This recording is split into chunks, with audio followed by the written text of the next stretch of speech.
How did I end up in this small Colombian town for my 27th birthday? And what did I gift myself that I will hold on to for eternity? I'll let you know at the end of the video.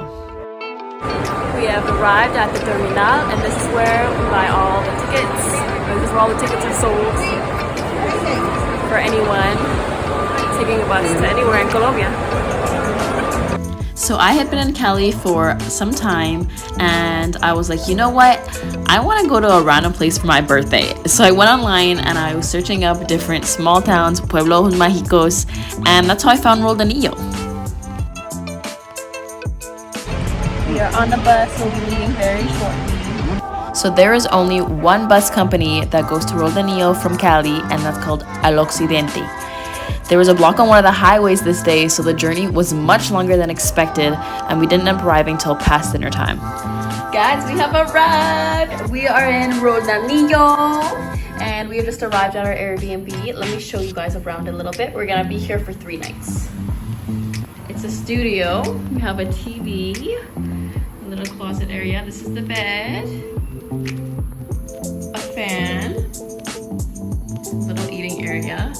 And the guy was so nice, he provided a nice high chair, even though this is, you know, a girl one, but he said he borrowed it from one of his cousins. He even bought me some fruit and some spaghetti and onion and garlic so that I can cook. It was really, really nice of him. There's a food chopper, coffee machine, some paper towels. There's a little bit of coffee here, salt.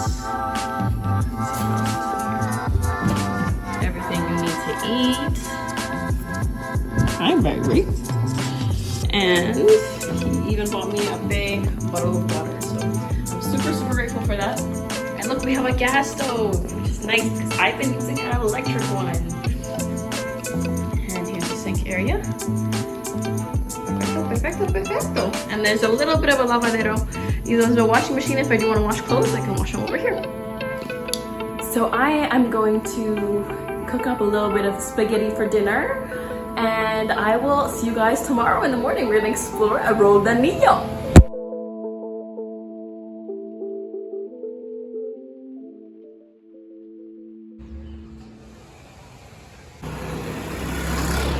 So the buildings here are all colonial style, and they all have their own unique charm. So nice after being in big cities for so long, even in San Andres, to just have a little bit of a peaceful town vibe. Roldanillo is just 78 miles northeast of Cali and has a population of just under 28,000 people.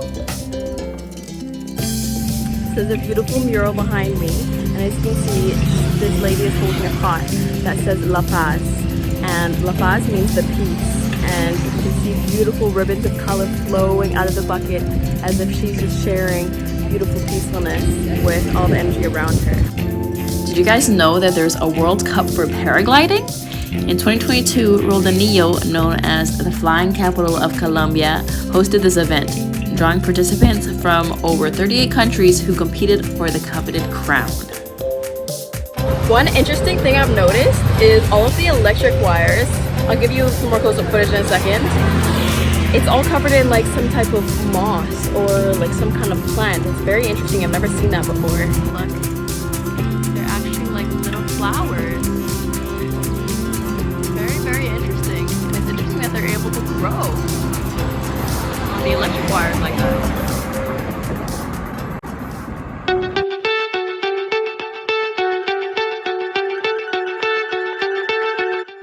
So I just found this little restaurant as I was walking. My original plan was to go straight to the museum, but got a little distracted with all the filming on the beautiful streets. ¿Pueden hacer algo vegetariano? Sí, como que... No sé, unos chips de platanito o algo así, unas tajitas de plátano. ¿Tiene arroz y frijoles? Sí. Y plátano. Así, gracias. Super nice. Everyone here is super nice so far.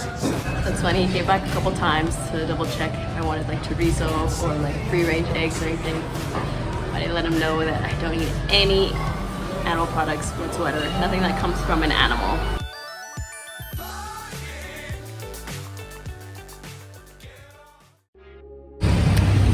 Alright, so that that was kind of weird. It's funny because I was saying how nice they were. Then afterwards, I don't know if you guys noticed, but those frijoles definitely had meat in them. And I was like, oh, it doesn't have chicken in it? And he was like, no, it's just like rosemary and stuff. And I was like, and then I examined further, did not eat it.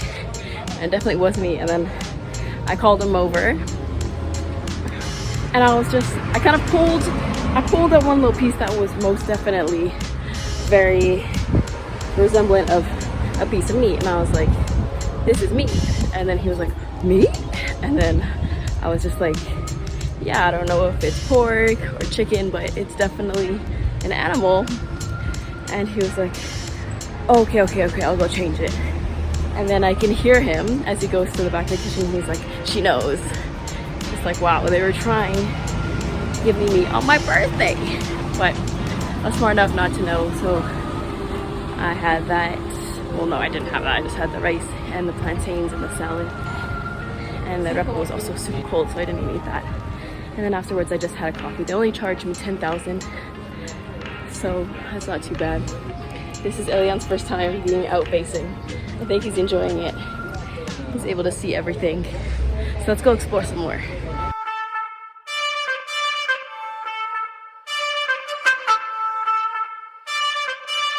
This is the Parroquia San Sebastian.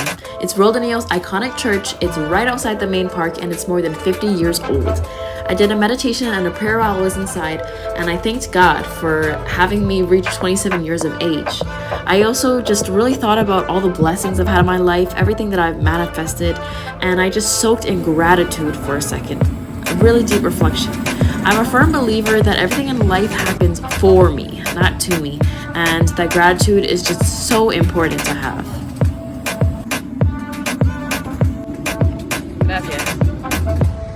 So we're just sitting in this park, enjoying a little bit of shade, well, half shade. There's a tiny bit of sun on me, and we will continue on to the Museo Rayo. Guys, so me and Elian just took a nice nap, and look at that really big poop. And I planned out I'm gonna get a tattoo tomorrow for my birthday, and I'm gonna make myself some dinner. I know, right? Making my own dinner on my birthday, but because we're in Roldanillo, can't really find the best vegan food, and I want to have a nice meal. But what I'm excited about to have my birthday is some mangostino from here, because mangostino is my favorite fruit. We're gonna have that for dessert. And I also got a papaya, and they grow papaya here. It's one of the things that they do cultivate, along with a few other crops such as sugarcane, I believe. I'll let you guys know later, I'm not fully sure. But yeah, I'm gonna eat the papaya and mangosteen for dessert, and I'm making a Japanese curry for dinner.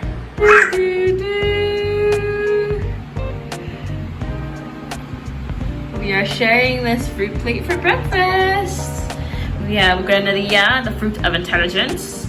Papaya looks so good. Banana, mangosteen, and rambutan. Let's see. Okay, boy, who wants to eat?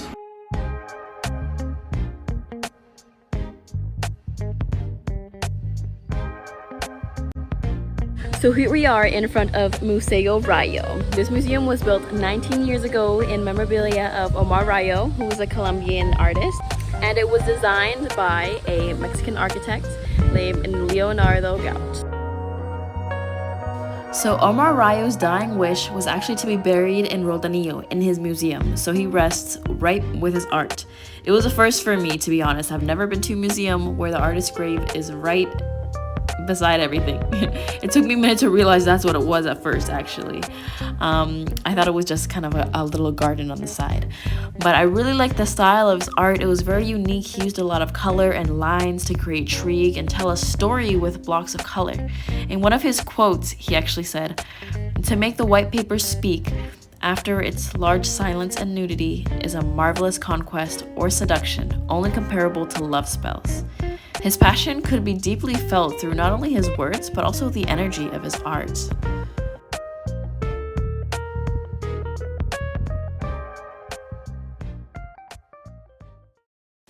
This next artist did not pass the vibe check. Her art was depicting some sick and sinister rituals, gave me the heebie-jeebies. I was not for it at all.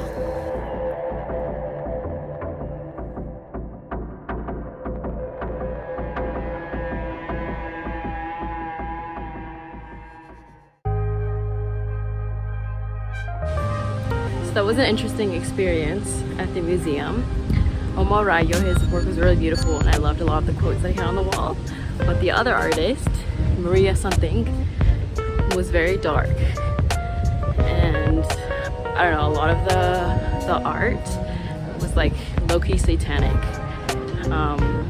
And it gave me really weird vibes. I'm very good at sensing the energy from people and looking into their eyes, and I did not feel very good energy from that lady's work. So anyways, we are headed now to an Italian restaurant nearby which has a vegan menu, and gonna chill there for a little bit, have something to eat. Baby's sleeping.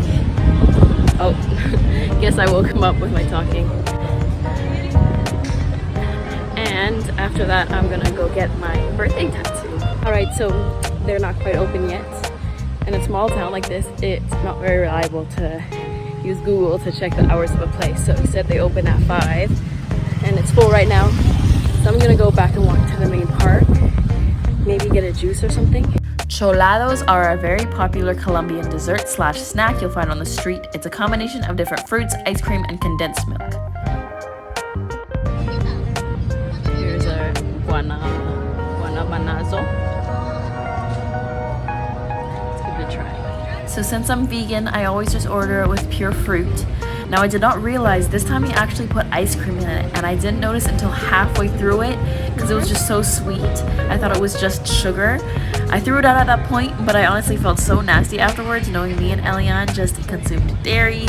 But you know, that's just vegan life sometimes. Mistakes do happen and you can't beat yourself up for it. You just gotta move on. Look at face, I don't know if he likes it.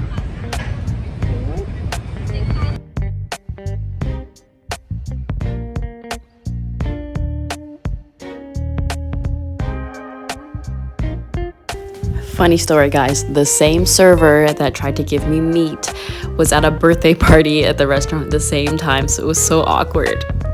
So when I looked on Google Maps, this was the only place that had a vegan menu. Golden hour hit and I walked over to my tattoo appointment. I got the saying blessed and highly favored on my forearm. Very fitting for how I felt this birthday. And I hope you guys enjoyed the video. I'll see you next one.